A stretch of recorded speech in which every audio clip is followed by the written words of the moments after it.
Stimați telespectatori, dați drumul la câini, strângeți chiloții de pe sârmă, băgați lemne sub pat, că avem cod roșu de iarnă. Da, chiar avem cod roșu de iarnă.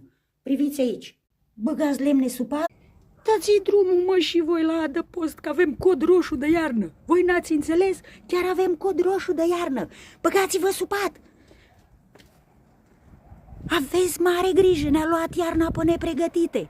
În sfârșit avem și noi câțiva fulgi de zăpadă. Ne-a luat iarna pe nepregătite. Uitați cât de frumos ninge. Dați drumul la câini. Nu ieșiți pe stradă, stați în casă. Ne-a luat iarna pe nepregătite. Avem cod roșu de iarnă. Mare grijă, stimați telespectatori. Doamne, cât de frumos ninge, în loc să ne bucurăm, disperații ăia ne sperie că avem coduri verde, galben, albastru. Pisi, până când și pisi se bucură. Cât de frumos e! Avem cod roșu de iarnă. Lume bună!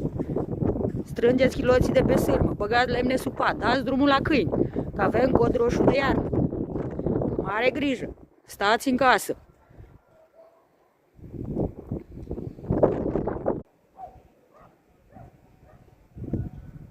Avem cod roșu de iarnă. Dar eu mă bucur. Care cod roșu de iarnă, mă? V-a stâmpit la cap. Avem câțiva fulgi de zăpadă. Ce faceați cu gerurile la zăpada frumoasă? Și ia ardeați cât de porcă de lemne. Ăsta-i cod roșu de iarnă. Poftim? Băi, disperaților de la știri, lăsați prostile, vouă nu vă e rușine să prezentați așa ca mai rău ca copiii mici sunteți. Cod roșu de iarnă. Chiar bate vântul un pic. Îngheța mâinile un pic.